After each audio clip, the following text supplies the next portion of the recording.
Hi Aquarius, welcome to your March 2025 Astrology Horoscope forecast. Welcome to my channel. I'm Anisha and I talk everything around astrology and tarot. Aquarians, we quite have an intense month. We have two planets which are retrograde. We have Mercury and then we have Venus that is going retrograde. So Venus starts going retrograde from 1st of March and it carries on till about 12th of April. And then we have a lovely Mercury that starts its retrograde journey from 15th and it carries on being so till about 7th of April. And both of them are retrograde. They're moving from Aries and they're rolling back into Pisces.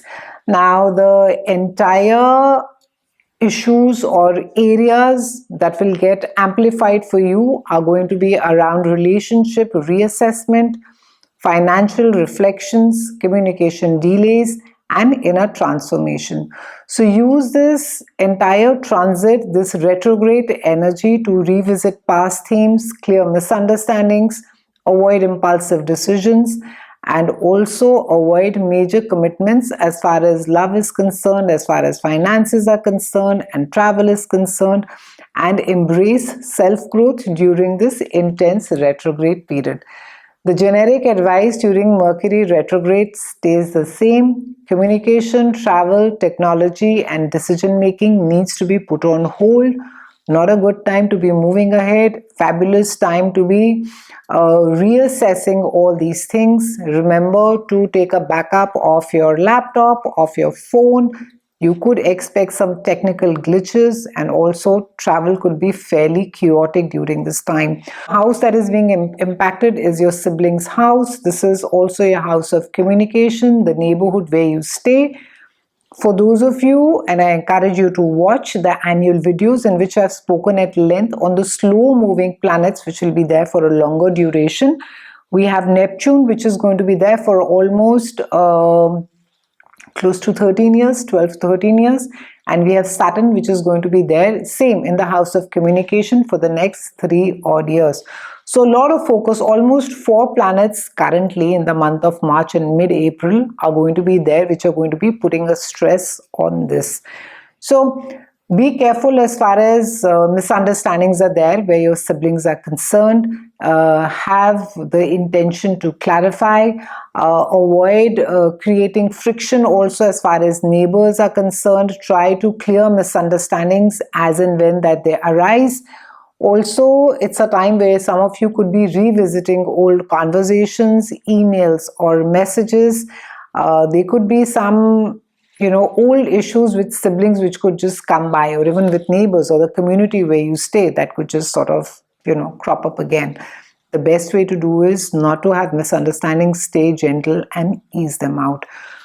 We then have a full moon total lunar eclipse which is there on the 15th of March and it is aspecting in Virgo, but it is there in your house of joint finances, shared resources, sexuality and intimacy. Now the interesting thing is that a lunar eclipse always occurs on a full moon, but every full moon does not have an eclipse. But this time we have an eclipse on the full moon which is fairly intense, and this also means that we can expect some major karmic shifts, unexpected changes can happen. There can be some sudden revelations, there can be some emotional purging, and also closure of past cycles that can happen as well. So eclipses normally tend to accelerate our destiny. They push us towards unavoidable life changes.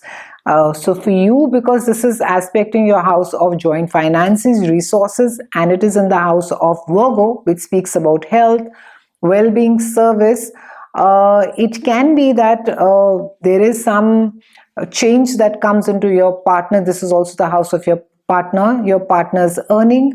There can be some deep personal changes that that arise during this time. Maybe there's a closure, a healing of some kind of a power dynamic during this time. This is also a time where you need to be taking your health in, because the full moon is there in Virgo. You need to be watching out for your health as well. Aquarians, it's a time to be having a balance in your life. Try and be more organized. This also encourages you, or it's a opportune time to release habits that no longer serve you or your highest good. So it's a time of assessing your own efficiency, how you are in a day-to-day situation, in a day-to-day life. Are you just lazing around? Are you not doing anything? Are you just letting life pass by? Or are you, over monitoring, or are you being over controlling in situations? Because again, this is the house of shared finances, resources, sexuality, intimacy, and your partner's income. It can be that something comes to an end where all these issues are there, or there is clarity or a certain shift or a sudden change in your dynamic with your partner as well. It's been a pleasure speaking with you, Aquarians. I'll see you again soon, and thank you so much for watching.